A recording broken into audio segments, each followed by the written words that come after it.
Bismillahirrahmanirrahim. Alhamdulillahi rabbil alamin wa bihi nasta'in ala umurid dunya waddin. Wassalatu wassalamu ala asyrafil anbiya'i wal mursalin Sayyidina Muhammadin wa ala alihi wa ashabihi wa man tabi'ahum bi ihsanin ila yaumiddin. Rabbi shrah li sadri wa yassir li amri wahlul 'uqdatam min lisani yafqahu qawli. Alhamdulillah.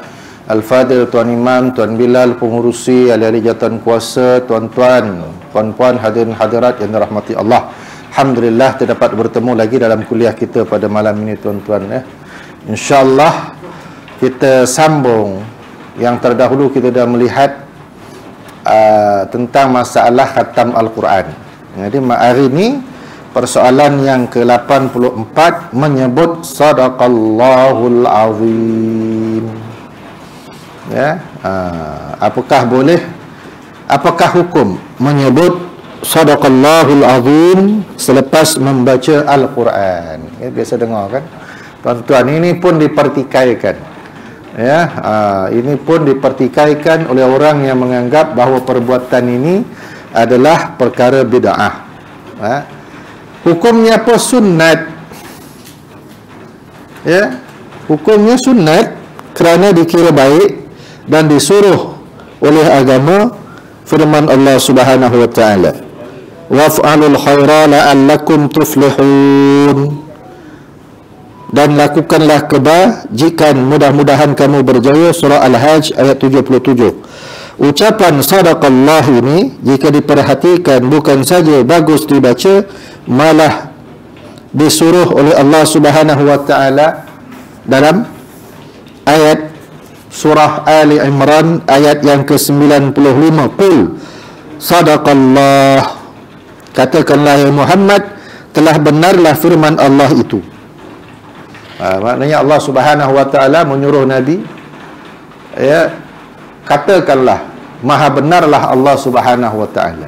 Jadi sebab jika diteliti tidak ada dalil yang mengharamkan perbuatan itu. Jika alasannya ia bid'ah dalalah, bid'ah yang sesat yang tidak pernah dibuat oleh Nabi, maka jawapannya kembali kepada konsep at-tarku yang telah dibincangkan dalam awal kitab ini. Ya. Masalah at-tarku, larangan-larangan. Apakah semua larangan itu bermaksud tinggalan? Larangan itu bermaksud haram?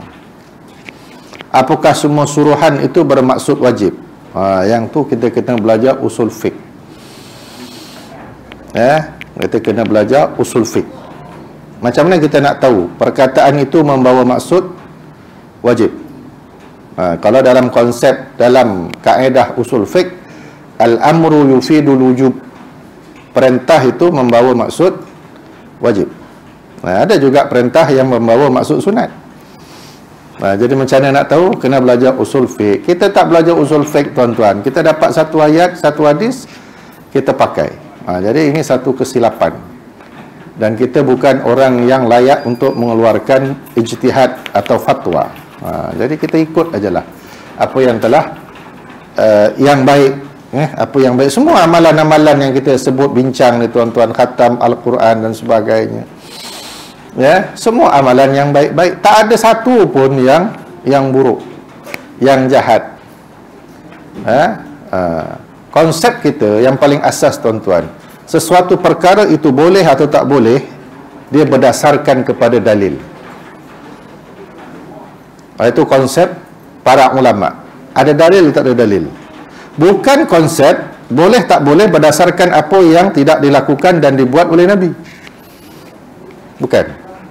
Sebab banyak perkara yang ada sekarang tidak ada pada zaman Nabi.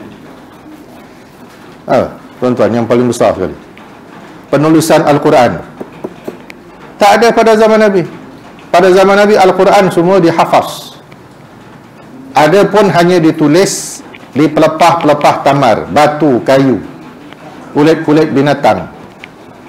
Bila masa dia ditulis dalam bentuk mashaf ni, bentuk helaian-helaian ni, pada zaman Sayyidina Uthman.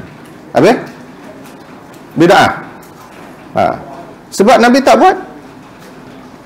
Jadi sebab itu para ulama-ulama mujtahid, imam-imam mujtahid, dia kata apa? Boleh tak boleh satu perkara itu berdasarkan pada dalil, bukan apa yang Nabi buat dan apa yang Nabi tak buat. Faham tu? Tapi kalau orang tu nak membida'ahkan orang, tak kira lah tuan-tuan. Ni semua benda nanti dia, yang tak setuju dengan dia dianggap bida'ah. Biarkanlah mereka, kita teruskan ya. Kita punya ni. Baik. Itu perkataan sadaqallah itu disebut oleh Allah Subhanahu wa taala dalam surah Ali Imran. Sadaqallah, qul sadaqallah. Katakanlah Allah itu maha benar. Baik. Yang ke-85, menghadiahkan bacaan Al-Fatihah kepada Rasulullah. Boleh? Macam yang kita selalu buat, ila hadratin nabiyina Muhammadin sallallahu alaihi wasallam. Ke hadrat Nabi kami, Nabi kita Muhammad sallallahu alaihi wasallam. Betul tak tu? Nak menyampaikan hajat, summa ila arwah, kemudian kepada arwah begini. Mula-mula kepada Nabi. Bolehkah menghadiahkan bacaan Al-Fatihah kepada Rasulullah? Boleh tak? Para ulama membolehkannya. Kata Ibnul Aqil, salah seorang tokoh besar mazhab Hambali. Ibnu Aqil salah seorang tokoh besar mazhab Hambali. Ingat tuan-tuan ya, Imam Ahmad bin Hanbal itu adalah anak murid kepada Imam Syafi'i. Anak murid kepada Imam Syafi'i. Imam Syafi'i anak murid kepada Imam Malik. Dan anak murid Imam Syafi'i anak murid kepada anak-anak murid Imam Abu Hanifah, Imam Hanafi. Jadi nampak tak perkaitan ilmu dia tu? Perhubungan ilmu tu antara satu dengan satu. Jadi para ulama membolehkannya. Kata Ibnu Aqil, salah seorang tokoh besar mazhab Hambali, dia kata apa? Disunatkan menghadiahkan bacaan Al-Quran kepada Nabi sallallahu alaihi wasallam. Dalam fatwanya dia kata disunatkan menghadiahkan bacaan Al-Quran kepada Nabi SAW. Kata Ibnul Abidin, ketika para ulama kita mengatakan boleh bagi seorang untuk menghadiahkan pahala amalnya kepada orang lain, maka termasuklah di dalamnya hadiah kepada Nabi SAW. Kerana baginda lebih berhak mendapat hadiah itu lebih daripada yang lain. Baginda lah yang telah menyelamatkan kita daripada kesesatan. Ia berarti hadiah tersebut termasuk salah satu bentuk terima kasih kita kepada Nabi SAW dan membalas budi baiknya. Jadi bukanlah seorang yang tinggi darjatnya memungkinkan untuk bertambah ketinggian darjat dan kesempurnaannya. Bukankah seorang yang tinggi darjatnya memungkinkan ia bertambah lagi tinggi darjat dan kesempurnaannya.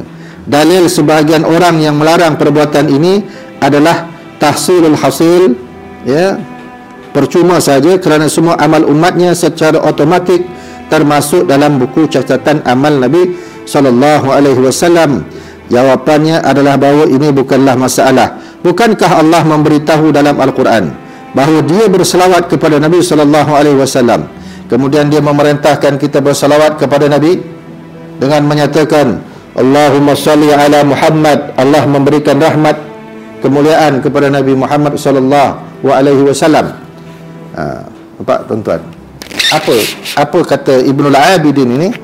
Imam Ibnul Abidin ini, Nabi sallallahu alaihi wasallam adalah orang yang paling layak untuk mendapat hadiah itu lebih daripada orang lain. Sebab apa?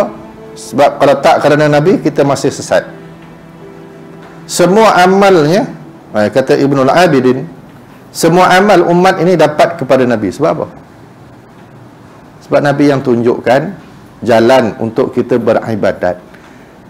Dalam hadis, man sanna sunnatan hasanatan, siapa yang mengasaskan satu sunnah yang baik, satu perkara baik, kemudian orang ikut, dia akan dapat pahala orang tu tanpa dikurangkan pahala tadi walau sedikit pun.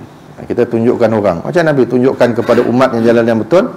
Kalau ikut hadis ni, Nabi pun dapat saham yang baik. Betul? Jadi sebab itu harus sunat kita apa dia? Menghadiahkan Al-Fatihah kepada Nabi, sama juga dia punya dalil dia. Sebab apa dia? Allah Subhanahu wa taala berselawat, ya.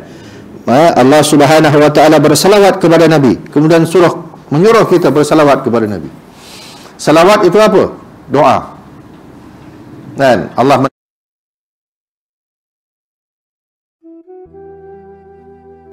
Jibril bawa selawat kita, bagi tahu pada Nabi SAW, dan Nabi apa tuan-tuan? Doakan orang ini, wahai Muhammad. Ya, kata Nabi apa dia?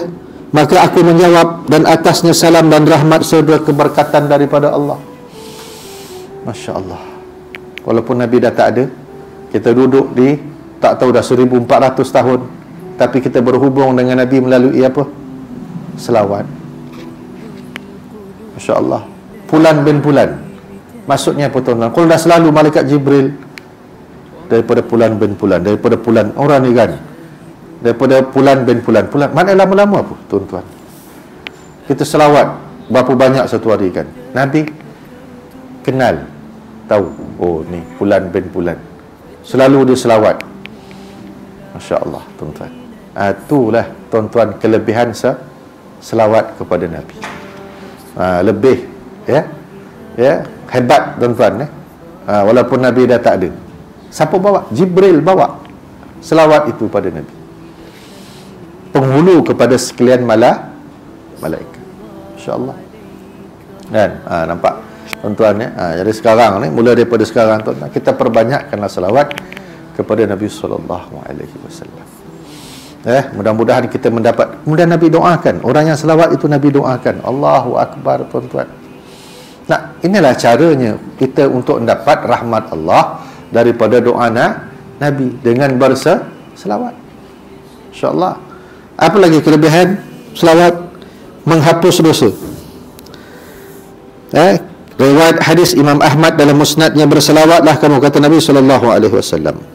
Sallu alayya fa inna salata alayya zakatul lakum was'alullaha lil wasilah. Qalu wa mal wasilah ya Rasulullah? Qal a'la darajatin fil jannah la yanaluha illa rajulun wahidun wa ana arju ay yakuna ana huwa. Berselawatlah kamu ke atas aku, sesungguhnya selawat ke atas aku membersihkan dosa-dosa kamu, dan mintalah kepada Allah untuk aku akan wasilah. Para sahabat berkata, apakah wasilah itu ya Rasulullah? Bagi dia menjawab, setinggi-tinggi kedudukan dalam syurga yang hanya seorang saja akan memperolehinya, dan aku berharap semoga akulah orang yang dapat itu. Sebab itu dalam hadis yang lain kata apa? Bila azan, kita jawab azan, lepas tu kita baca doa azan. Kita jawab azan tu cara dia, lepas tu kita jawab jawab azan, lepas tu kita baca doa azan. Lepas habis doa azan itu kan, kita Allahumma salli ala sayyidina Muhammad wa ala ali sayyidina Muhammad. Selawat kepada Nabi. Dan di antara kelebihannya kalau kita selawat lain pun, apa dia? Nabi kata dalam hadis ini, dihapuskan dosa-dosa kamu. Insya-Allah tuan-tuan, nak menghapuskan dosa dengan selawat. Kemudian apa dia? Man shalla alayya salatan wahidatan sallallahu alaihi asyara salawatin wa hatta anhu asyara khati'atin. Siapa selawat ke atas aku sekali selawat, Allah turunkan rahmat kepadanya dan menurunkan 10 rahmat kepadanya dan menghapuskan 10 kesalahan. Hadis riwayat Imam An-Nasa'i. InsyaAllah. Itu satu. Lain tuan-tuan, man shalla alayya fil yawmi 100 marrah qadallahu lahu 100 hajatin 70 minha fil akhirah wa 30 fid dunya. Siapa yang berselawat ke atas aku sehari 100 kali, Allah memenuhi 100 hajatnya. Allah akan memenuhi hajatnya, 100 hajatnya, 70 nanti di akhirat, 30 di dunia. Siapa yang selawat kepada Nabi satu hari 100 kali, 100 hajat ditunaikan Allah, 70 di hari akhirat, 30 di dunia. Perbanyakkan selawat tuan-tuan. Untuk lagi apa dia? Itu selawat Ibrahimiyah yang kita baca dalam tahiyat tu kan. Allahumma salli ala sayyidina Muhammad wa ala ali sayyidina Muhammad. kama shalaita ala sayyidina Ibrahim wa ala ali sayyidina Ibrahim, sampai innaka Hamidum Majid. 10 pagi 10 petang. Kata Nabi apa dia? Orang ini masuk syurga. 10 pagi 10 petang amalan. Nak bagi tu amalan tuan-tuan. Daripada kita duduk saja, ataupun kita duduk saja-saja kan, sambil tu baca selawat. 10 pagi 10 petang. Baik, mempercepat doa dikabulkan. Sayyidina Umar Khattab berkata, aku mendengar bahawa doa itu ditahan di antara langit dan bumi, tidak dapat naik sehingga dibacakan selawat ke atas Nabi sallallahu alaihi wasallam. Doa-doa ini terhenti di langit, tak sampai ke atas. Kerana apa? Tidak disertai dengan selawat ke atas Nabi sallallahu alaihi wasallam. Sebab itu kita nak doa tuan-tuan, dimulakan dengan alhamdulillah, kemudian selawat pada Nabi. Baik, hadis yang lain tuan-tuan ya, sikit lagi.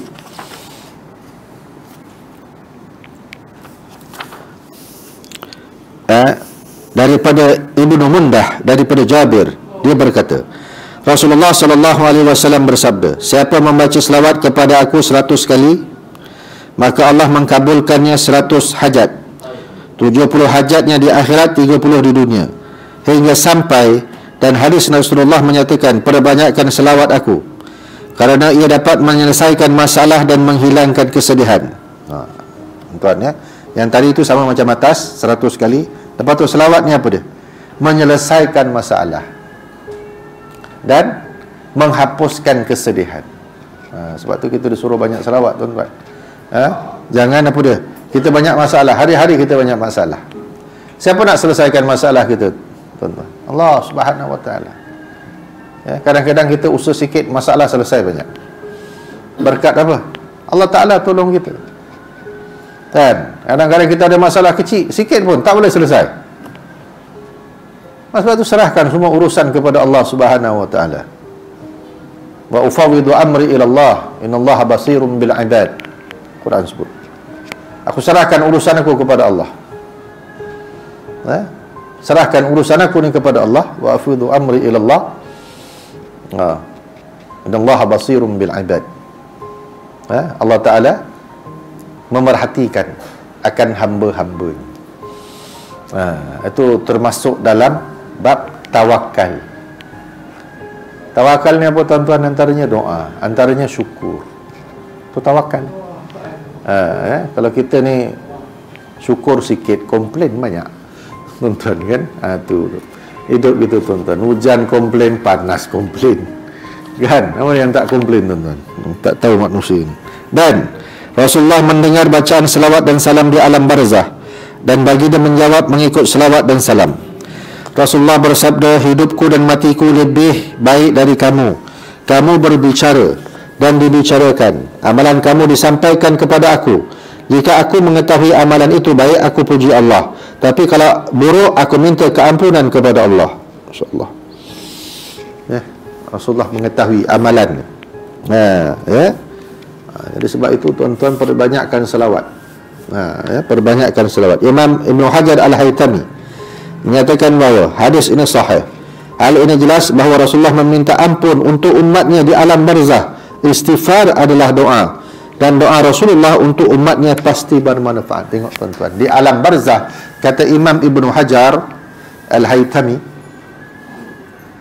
Rasulullah minta ampun untuk umatnya. Kalau baik, Rasulullah berdoa, puji Allah, alhamdulillah. Kalau buruk, Rasulullah minta ampun untuk umatnya. Masya Allah tuan-tuan. Sayangnya tak Nabi pada umat. Sayangnya Nabi minta ampun untuk kita. Tapi kita nak selawat atas Nabi, la ilaha illallah.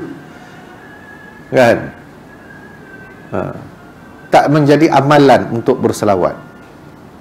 Kan? Selawat hanya dalam solat. Itu solat. Yang di luar kita nak buat apa?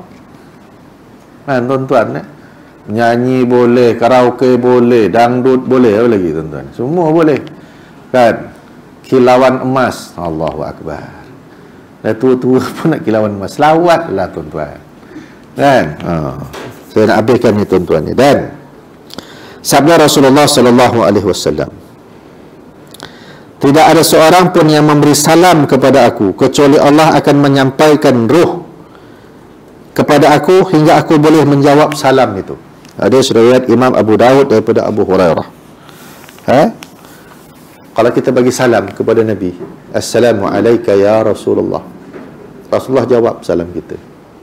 Wajabat lahu syafa'ah, orang itu wajiblah dia dapat syafaat. Itu guna kita pergi Madinah tu, tuan-tuan. Pergi Madinah tu, cari masa sehari sekali ke berapa banyak kali kita duduk situ, pergi ziarah, bagi selawat, bagi salam kepada Nabi. Di samping kita berselawat, kita bagi salam. Bila kita bagi salam, Allah Ta'ala menghidupkan ruh Nabi untuk menjawab salam kita. Walaupun kita bagi salam perlahan, Assalamualaikum ya Rasulullah, aku ni umatmu ya Rasulullah. Tuan-tuan, Allah Ta'ala bagi ruh pada Nabi, Nabi jawab salam kita. Mudah-mudahan kita dapat syafaat. Itu guna orang pergi Madinah, ziarah makam Nabi SAW. Masuk dulu Radah, tapi Radah ni lambat lah, tuan-tuan kan. Berapa kandang kena masuk, kandang 1, kandang 2, kandang 3 baru masuk kan. Setengah jam juga nak tunggu satu kandang tu kan.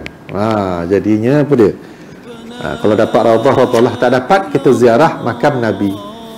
Assalamualaikum ya Rasulullah. Ada dalam buku panduan umrah haji tu ada kan. Itu je. Nabi jawab salam kita. Masya Allah, tuan-tuan, walaupun Nabi dah tak ada, ni istimewanya Nabi SAW. Sebab itu, tuan-tuan, secara apa dia? Sebab itu kata ulama, sebab itu kubur Nabi itu diketahui oleh sekalian umatnya. Kubur Nabi SAW itu diketahui oleh umatnya. Kubur Nabi-Nabi lain tak ada. Kubur-kubur Nabi lain yang orang kata itu kubur Nabi ni, Nabi-Nabi itu hanya berdasarkan kepada sangkaan yang kuat, bukan kepada sahih. Macam kubur Nabi itu yakin. Diketahui sejak dulu sampai sekarang, tak pernah berubah, tak ada kat tempat lain.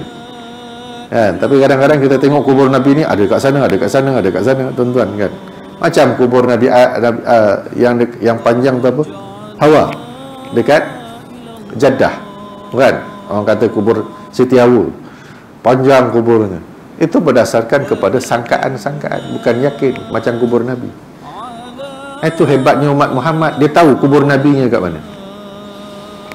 Dan apa faedahnya? Kita datang bagi salam, Nabi jawab salam kita, mudah-mudahan kita dapat syafaat. Itu hebatnya jadi umat Muhammad ini, tuan-tuan. Walaupun Nabi dah tak ada, di alam barzah dia doakan kita. Kita bagi salam, Nabi jawab. Kita selawat, Jibril bawa selawat kita pada Nabi SAW. Jadi nak tunjukkan selawat ini teramat istimewa. Sebab tu Allah Ta'ala suruh selawat kan. Kita bila nak selawat, mana boleh, sesat. La ilaha illallah, bid'ah, astaghfirullahalazim. Dia tak faham besarnya makna selawat. Saya rasa cukuplah sekadar itu, tuan-tuan ya. Nanti kita sambung pada bulan yang akan datang, insya-Allah. Kita ada tahlil arwah dan doa selamat selepas daripada isya ini. A'udzubillahi minasyaitonirrajim. Bismillahirrahmanirrahim. Allahumma agrina bil ilmi wa dayna bil hilmi wa akrimna bit taqwa wa jamilna bil afiyah. Rabbana atina fid dunya hasanah wa fil akhirati hasanah wa qina adzaban nar. Sallallahu ala sayyidina Muhammad wa ala alihi wa sahbihi ajma'in walhamdulillahi rabbil alamin.